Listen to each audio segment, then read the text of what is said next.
있는 분과 가장 아름다운 미소로 인사하겠습니다. 사랑합니다. 축복합니다. 자, 한마디 더 할까요? 우리는 예수 안에서 한 가족입니다.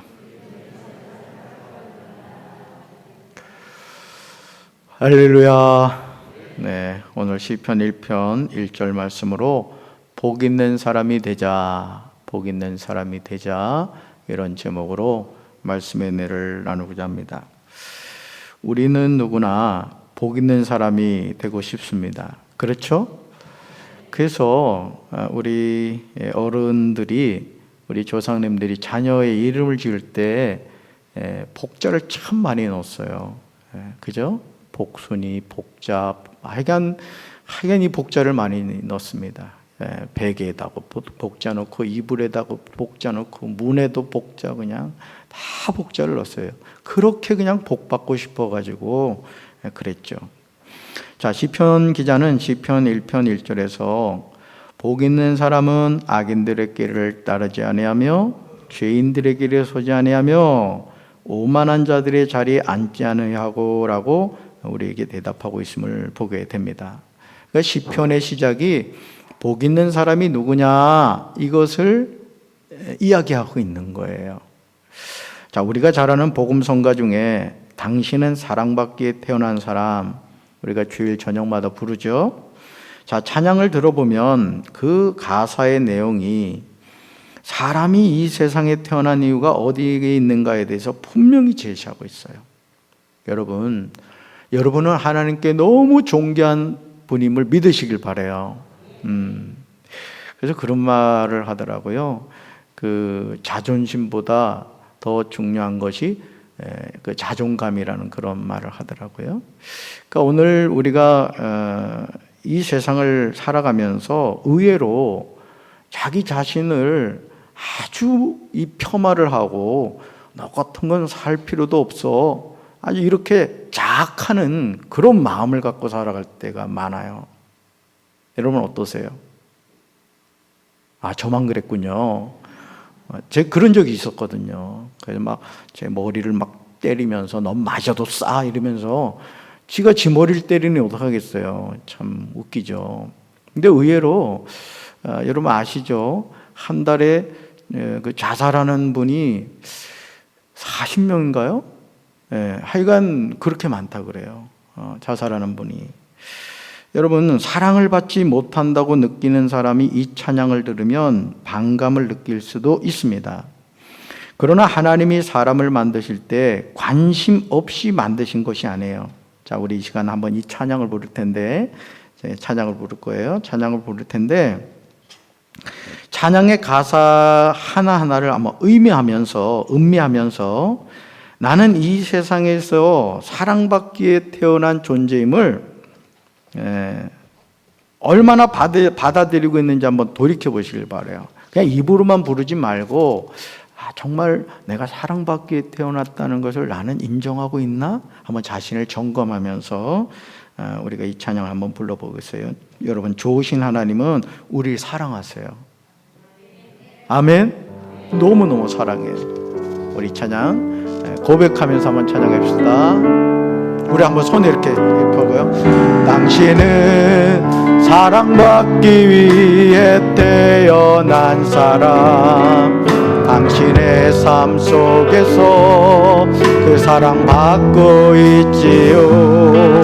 당신은 사랑받기 위해 태어난 사람, 당신의 삶 속에서 그 사랑받고 있지요.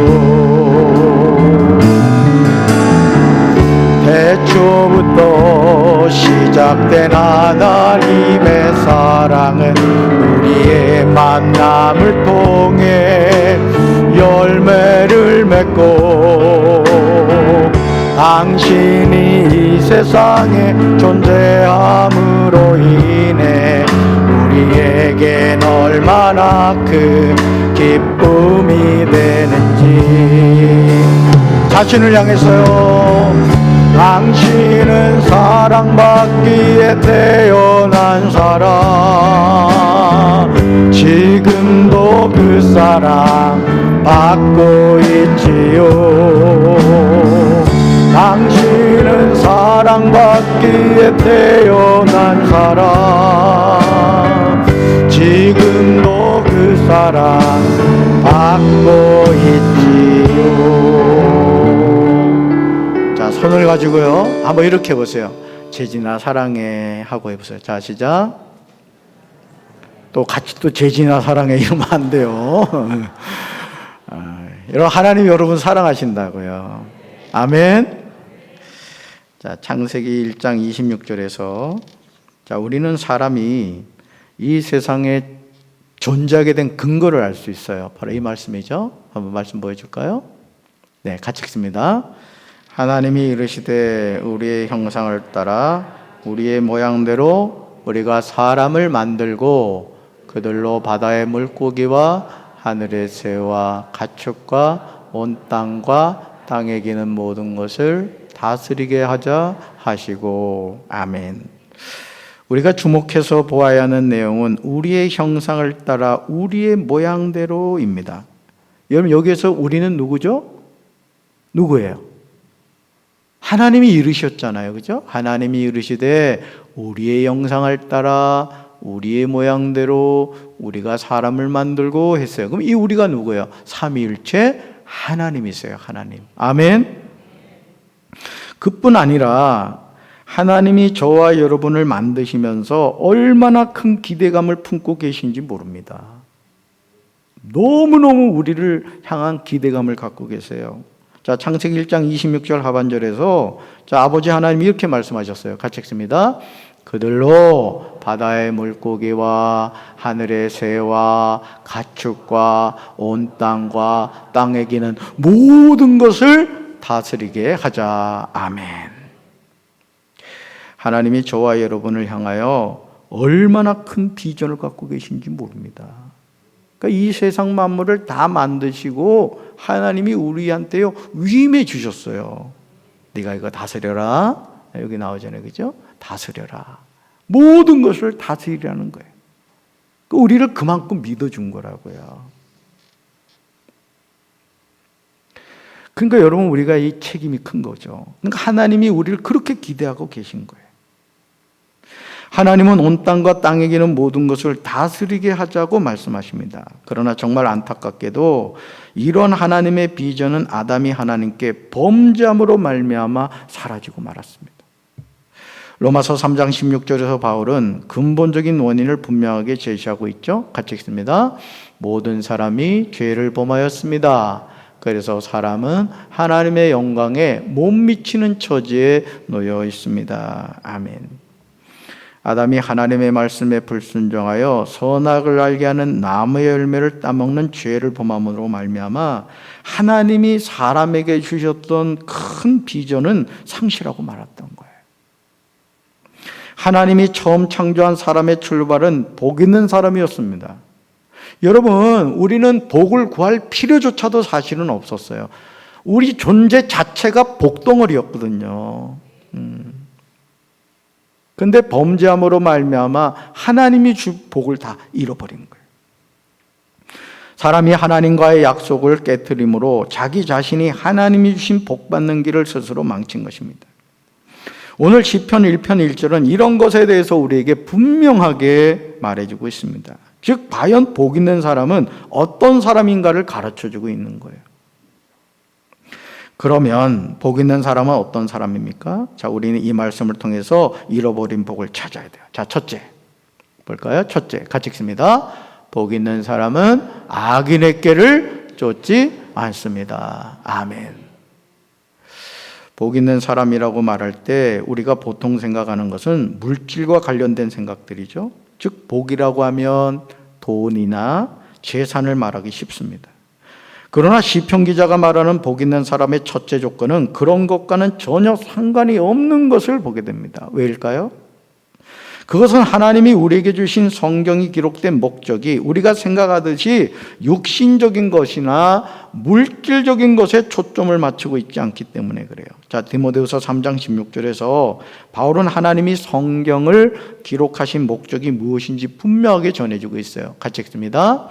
모든 성경 말씀은 하나님께서 감동을 주셔서 기록되었기 때문에 진리를 가르쳐주며 삶 가운데 무엇이 잘못됐는지 알게 해줍니다. 또한 그 잘못을 바르게 잡아주고 의롭게 사는 법을 가르쳐 줍니다. 아멘.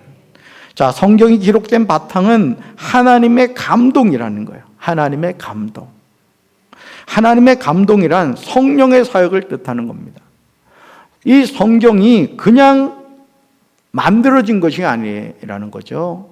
성령님이 이 성경을 쓴 사람을 감동시키셔서 이 성경책을 쓰게 하셨다는 거예요. 이러므로 성경을 기록하게 하신 분은 하나님이신 줄로 믿습니다. 그리고 그것을 가능케 하신 분이 성령 하나님이시라는 거죠. 성경은 하나님의 감동으로 써졌어요. 그래서 오늘도 우리가 성령을 받게 되면 이 하나님의 말씀이 해석되어지고 깨달아지고 은혜가 되는 거예요. 저는 이 시간 우리 사랑하는 성도들에게 성령님이 주신 은혜가 폭포수같이 임하게 되길 주님의 이름으로 축원합니다. 다시 말해서 성령을 받은 성경 기자들에 의해서 성경이 기록된 거예요. 그러기에 성경 66권은 어느 것이나 우리에게 교훈을 주고 책망하고 바르게 하고 의로 교육합니다. 결론적으로 성도에게 유익한 책, 이것이 바로 감동으로 기록된 성경입니다. 저는 우리 사랑하는 강정제교회 성도 여러분들이 하루에 꼭 정해진 분량, 정해진 시간에 성경 말씀을 꼭 읽으시기를 주님의 이름으로 축원합니다. 저와 여러분에게 하나님이 주신 유익한 책인 성경이 말하는 복 있는 사람의 첫째 조건은 뭐냐? 악인의 꾀를 따르지 않는다는 거예요. 그러니까 여러분, 우리가 이 세상을 살면서요, 가까이 해야 할 사람이 있고 가까이서는 안 되는 사람도 있습니다. 우리가 신앙생활하면서 분별해야 돼요. 사기꾼 만나면 큰일 납니다, 여러분. 정말 우리 스스로가 하나님 앞에서 거듭난 하나님의 자녀가 되어야 되고 또 좋은 사람이 되어야 되겠지만은 이 세상에 다 좋은 사람만 있는 것이 아니라는 거예요. 자, 그렇다면 악인은 누굴까요? 데살로니가후서 2장 9절로 10절에서 바울은 악인이 누구인가를 우리에게 말하고 있어요. 악인이 누구냐? 같이 읽습니다. 악한 자의 나타남은 사탄의 활동을 따라 모든 능력과 표적과 거짓 기적과 불의의 모든 속임으로 멸망하는 자들에게 있으리니 이는 그들이 진리의 사랑을 받지 아니하여 구원함을 받지 못함이라. 아멘. 자, 악인이 누구냐? 진리의 사랑을 받지 아니한 자들이에요. 결국 이들은 구원함을 받지도 못하는 자들입니다. 여기서 진리의 사랑이란 뭐냐? 요한복음 14장 6절에서 하신 예수님의 말씀을 통해서 봤을 때 이것은 바로 예수 그리스도를 말합니다. 따라서 진리의 사랑은 예수 그리스도이십니다. 아멘. 예수님이 뭐라고 말씀하셨어요? 내가 곧 길이요 진리요 생명이니 나로 말미암지 않고는 아버지께로 올 자가 없느니라고 말씀하셨습니다. 그러므로 악인은 예수 그리스도를 부인하는 자들을 말하는 거예요. 무슨 뿔 달리고 몸에 문신하고 이런 사람이 악인이 아니라는 거죠. 예수님을 부인하고 예수님을 믿지 않는 사람을 성경은 악인이다 이렇게 말합니다. 이러한 악인들의 꾀를 따르지 않는 사람이 어떤 사람이다? 복 있는 사람이라는 거예요. 이것이 복 있는 사람에 대한 시편 기자의 정의입니다. 자, 여기서 이 꾀에 해당하는 영어 단어는 카운셀인데 그 뜻은 조언, 변호인, 전문적인 상담을 한다는 뜻입니다. 이러므로 악인의 꾀를 따르지 아니한다는 뜻은 예수 그리스도를 부인하는 자들의 조언이나 상담을 따르지 않는 것을 말하는 거예요. 여러분, 100원을 투자했는데 100만 원을 벌 수 있다. 이게 진실이요 사기요? 이 투자물이 많구나. 여러분 100원을 투자했는데 100만 원을 번다고 해요. 누가? 이게 사실이요 사기요? 근데 우리는 그걸 깜빡 속아요, 깜빡 속아. 그래가지고는 어려움에 처하는 거예요. 조금만 분별을 해도 야, 이건 사기구나, 이게 깨달아질 텐데 그걸 깨닫지 못하는 거예요. 제가 신학교를 다닐 때 신학생들에게 상담을 가르치는 교수님이 계셨어요. 원래 이분이 수녀님이었거든요. 수녀님이셨다가 나중에 이제 신학을 공부하면서 상담을 공부하면서 아예 교수님 쪽으로 이렇게 빠지게 됐어요. 그런데 이 교수님은 신앙적인 치료보다는 이성적이고 합리적인 치료를 자신의 상담에 적용하셨습니다. 사랑하는 성도 여러분, 영적인 문제는 영적인 방법으로 해결해야 할 줄로 믿습니다. 이렇게 말하면 예수님을 부인하는 사람들은 웃을 거예요. 하지만 이성적이고 합리적인 치료로는 영적인 병을 치료할 수 없다는 사실을 우리는 간과해서는 안 됩니다. 그래서 성경에 나오는 많은 병자들이 치유받는 과정을 보면 그들의 삶에 있었던 것이 단순히 육신적인 병이 아니라 영적인 병이었다는 사실을 우리는 깨닫게 되죠. 우리 사랑하는 성도들 가운데 이런 영적인 문제로 고민하는 분이 있다면 나사렛 예수 그리스도로 깨끗하게 치료받게 되길 주님의 이름으로 축원합니다. 하나님의 치료 역사를 자꾸 이성적이고 합리적인 것으로 생각하시면 안 돼요. 기도한다고 될까? 이런 의심 가지면 평생 응답이 안 됩니다. 하나님은 지금도 말씀으로 응답하시고 기도로서 응답하시고 지금도 어떤 병이든지 치료하시는 전지전능하신 하나님이신 줄로 믿습니다. 저와 여러분에게 하나님이 보내주신 가장 좋은 상담자는 성령님이세요. 우리는 보혜사 성령님을 통해서 우리의 인생의 모든 죄의 문제를 근본적으로 치료를 받을 수 있습니다. 그러므로 우리는 매일 매순간 성령님과 동행하고 충만함을 입어야 할 줄로 믿습니다. 자, 로마서 8장 26절 같이 읽습니다. 이처럼 성령께서는 우리의 약함을 도와주십니다. 우리는 무엇을 기도해야 하는지도 모르지만 성령께서는 말로 다 표현할 수 없는 간절함으로 우리를 위해 중보기도를 하십니다. 아멘. 잘 보세요. 이처럼 성령께서는 우리의 약함을 도와주신대요. 우리는 무엇을 기도해야 하는지도 모르지만 성령께서는 말로 다 표현할 수 없는 간절함으로 우리를 위해서 뭐 하신다고요? 중보기도 하신대요. 할렐루야. 사랑하는 성도 여러분, 여러분은 지금 자기 자신에 관하여 많이 알고 있다고 생각하십니까? 로마서 8장 26절을 통해서 보시면 성령님은 우리 삶의 모든 상황을 누구보다도, 아니 우리 자신보다도 더 정확하게 알고 계심을 증거하고 있습니다. 우리가 무엇을 구해야 할지 모를 때 성령님은 말할 수 없는 탄식으로 우리를 위하여 친히 간구하십니다. 여러분, 지금도 성령님은 우리를 위해서 기도해 주신 줄로 믿습니다. 그래서 우리가 그 성령님을 의지하고 살아가는 거예요. 아멘. 그러므로 예수 그리스도를 부인하는 자들에게 조언이나 상담을 구하지 마시길 바라요. 잠언 14장 12절에서 사람의 눈에는 바른 길같이 보이나 마침내는 죽음에 이르는 길이 있다고 경고하고 있어요. 100원 투자해서 100만 원 번다. 100% 사기입니다, 여러분. 하나님은 우리에게 땀 흘려 수고한 것을 주시기 원하는 거예요. 이 불로소득을 좋아하기 시작하면요, 나중에 일 안 합니다. 일 안 해요. 하나님은 심은 대로 거두게 하시는 거예요. 자, 우리 사랑하는 성도 여러분들이 믿음으로 자꾸 심으시기 바라요. 믿음으로 심으시면 심은 대로 거두게 해주실 줄로 믿습니다. 복 있는 사람은 사람의 보기에 바른 길을 따르는 사람이 아니에요. 성령께서 인도해 주시는 그 길을 갈 때 복 있는 자가 될 줄로 믿습니다. 자, 두 번째요. 같이 읽습니다. 복 있는 사람은 죄인의 길에 서지 않습니다. 아멘. 잠언 1장 10절에서 내 아들아 악한 자가 너를 깰지라도 따르지 말라고 경고하고 있습니다. 이 말씀은 저와 여러분이 살아가노라면 악한 자가 우리를 깬다는 것을 말하고 있어요. 즉 반드시 그런 일이 생길 것이라는 말이죠. 오늘도 제 담임 목사실에서 설교 준비를 하고 있는데 이 카톡이 뭔가 오는 거예요. 그래가지고 딱 봤더니 아주 쓸데없는 게 온 거예요. 근데 여러분 아시죠? 우리가 분명히 쓸데없는 거 알면서도 궁금해가지고 클릭하다가 폐가 망신하는 사람 많습니다.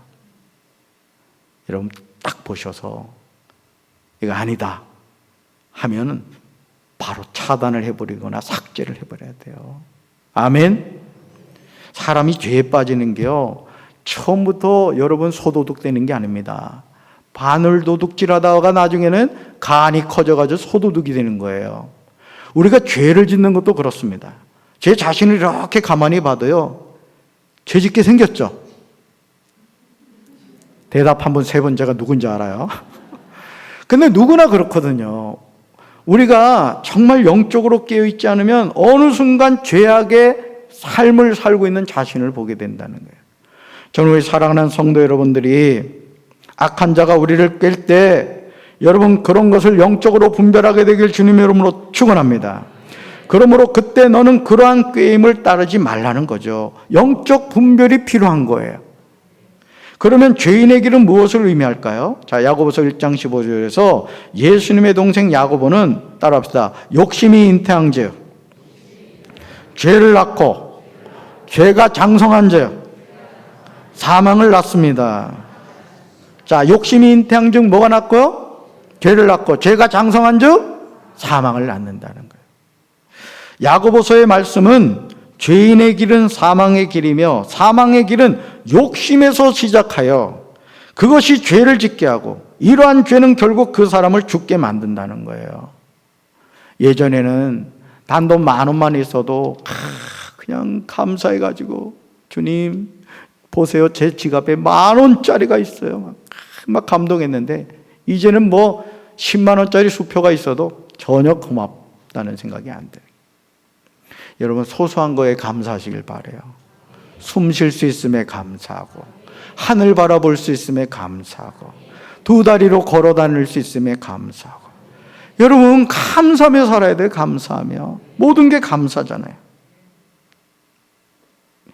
여러분 악한 생각이 우리로 악한 행동을 하게 만들어서 결국 하나님께 죽음의 형벌을 받게 되는 거예요. 여러분 좋은 생각하시기 바라요.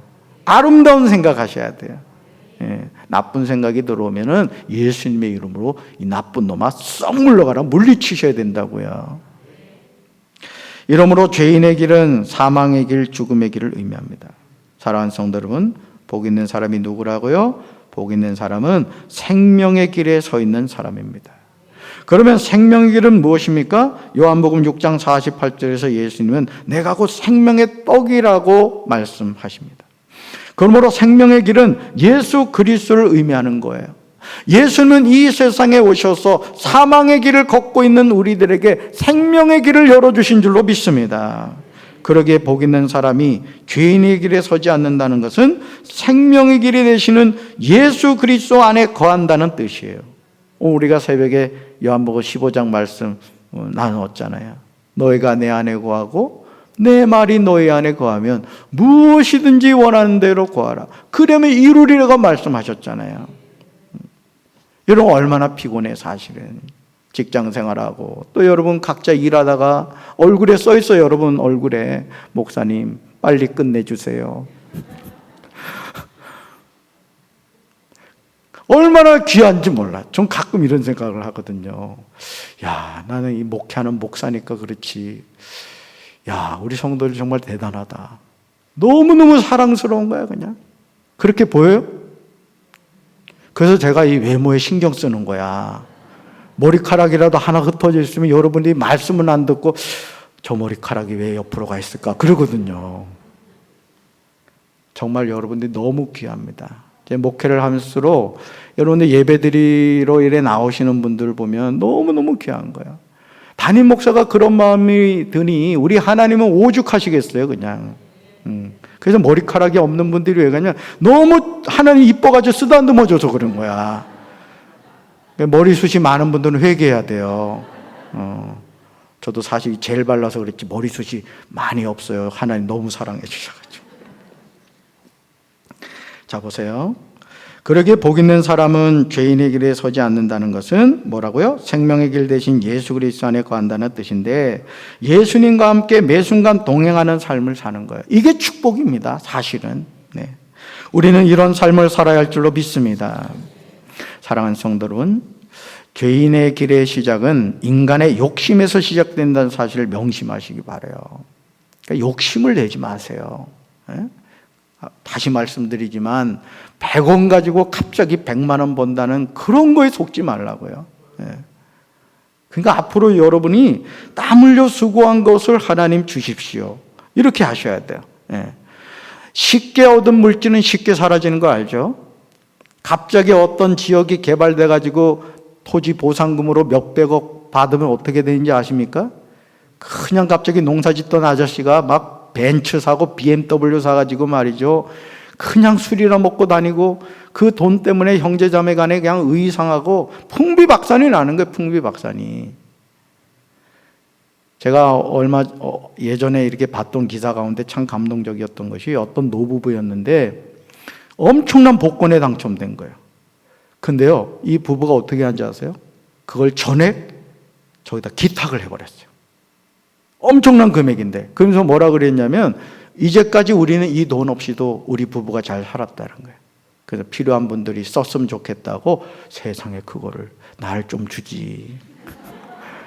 참 그렇게 하더라고요. 여러분, 우리가 하나님의 자녀로 살아감에 있어서도 이 욕심을 조심해야 돼요. 욕심. 여러분, 시편 106편 14절에서 광야에서 욕심을 크게 내며 사막에서 하나님을 시험하였다고 나옵니다. 에베소서 4장 22절에서 바울은 우리에게 너희는 유혹의 욕심을 따라 썩어져가는 구습을 따르는 옛사람을 벗어버리라고 하였습니다.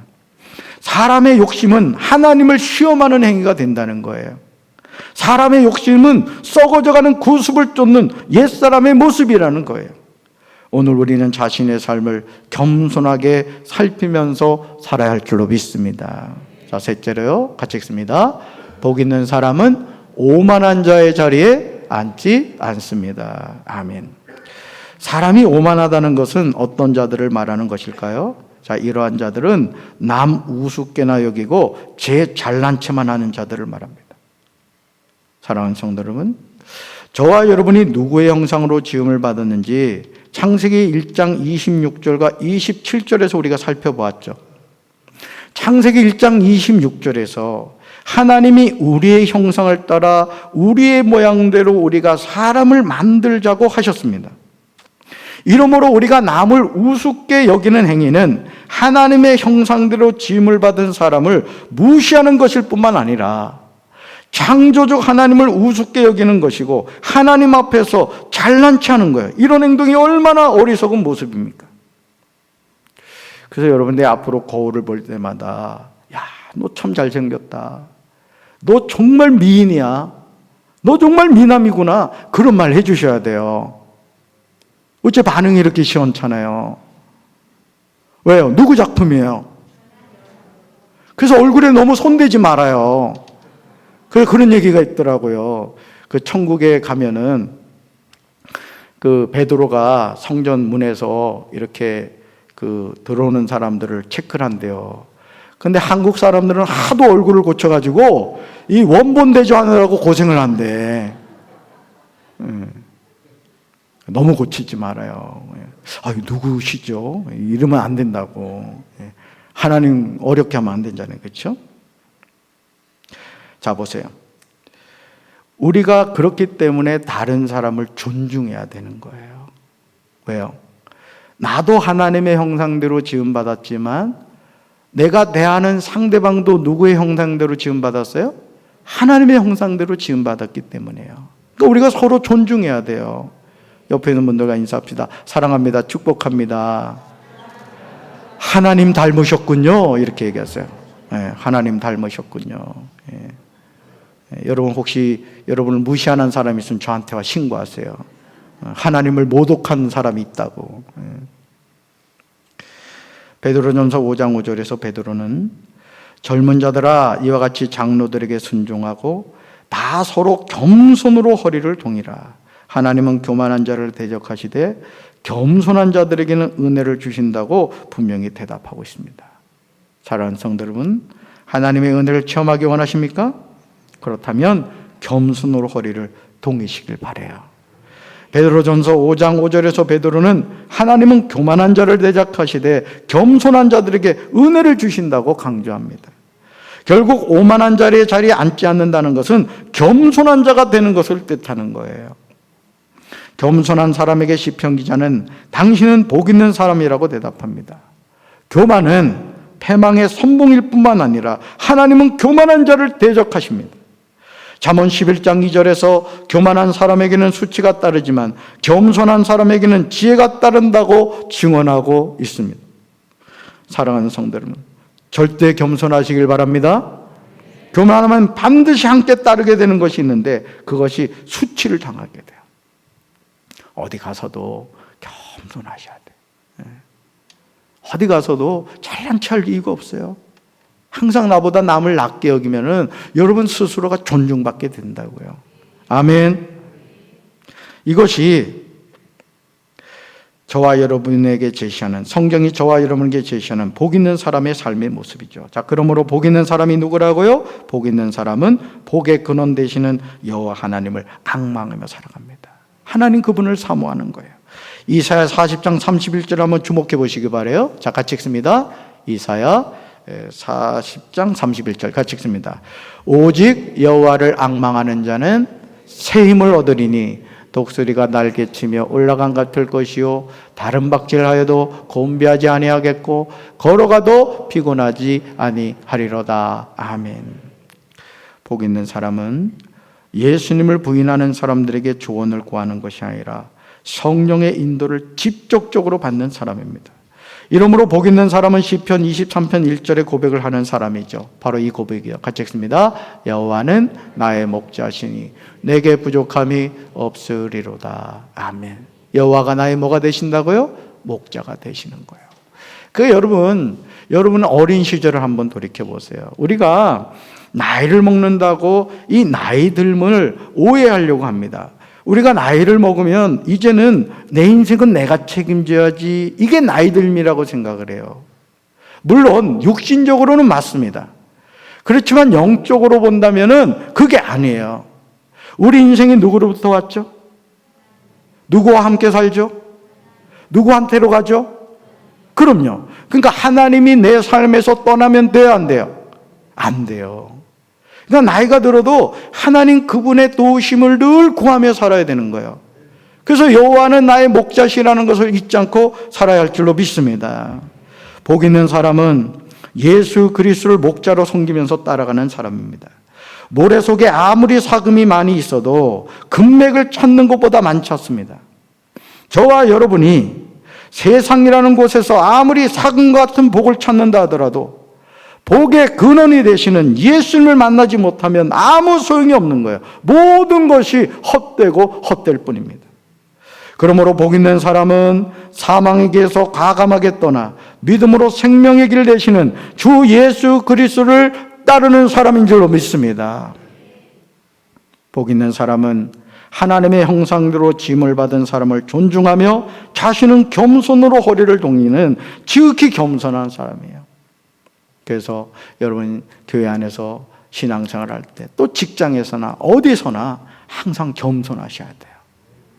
그래서 겸손을 통해서 하나님을 나타내는 하나님의 자녀 되시길 바랍니다. 자, 복 있는 사람이 누구라고요? 악인들의 길을 따르지 않고 죄인들의 길에 서지 않고 오만한 자들의 자리에 앉지 않아야 하는 겁니다. 이렇게 순종하며 사람들이 참으로 복 있는 사람인 줄로 믿습니다. 이제 이런 삶을 사신 우리 강정길계 성도 여러분 되기를 주님의 이름으로 축원합니다. 따라합시다. 나는 주 안에서 복 있는 사람입니다. 아멘. 가슴에 손 얹겠습니다. 하나님 아버지 감사합니다. 복 있는 사람은 악인들의 길을 따르지 않으며 죄인들의 길에 서지 아니하며 오만한 자의 자리에 앉지 않는다고 했습니다. 오늘 우리가 이 세상을 살면서 썩어질 세상의 복을 찾지 않게 도와주시고 영원한 하나님의 나라의 복을 구하며 살아가는 진정 거듭난 복 있는 하나님의 자녀들이 되게 하여 주시옵소서. 영적인 분별력을 가지고 나보다 남을 낮게 여기며 항상 나의 선한 목자 되시는 아버지 하나님의 손을 꼭 붙잡고 이 험한 세상 믿음으로 승리하게 살게 도와주시옵소서. 나는 하나님의 형상대로 지음받은 존귀한 존재임을 기억하며 자신을 학대하거나 무시하지 않게 하시고 가족을 또 무시하거나 내 주변에 있는 사람을 하대하는 일이 없도록 우리가 하나님의 형상대로 지음받은 자로서 바른 삶을 살아가게 도와주시옵소서. 이제는 우리 주 예수 그리스도의 크신 은혜와 하나님 아버지의 한없는 사랑과 성령님의 교통하심이 복 있는 사람으로 순종하며 살기 원하는 살아가는 주의 백성들 위해 이제로부터 영원토록 함께 하시기를 간절히 축원하옵나이다. 아멘.